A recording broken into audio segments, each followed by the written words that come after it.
No peace on earth. Panalo si Steph Curry at ang Golden State Warriors laban sa Utah. 27 points para kay Stepano.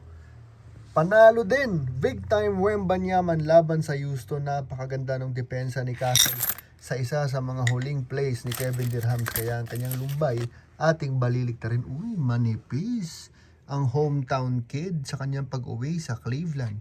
11, baka hindi uminom ng Predator.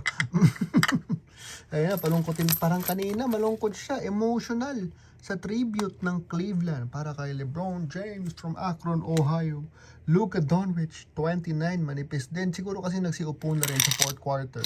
Simula nung mawala ang playback, hindi na ako masyado nakakanood. Kevin Durant, ayun na nga, nabutakal pa ni Wembanyama matapos siyang dinikdikan ni Castle. Rumesbak si Wembanyama from the behind.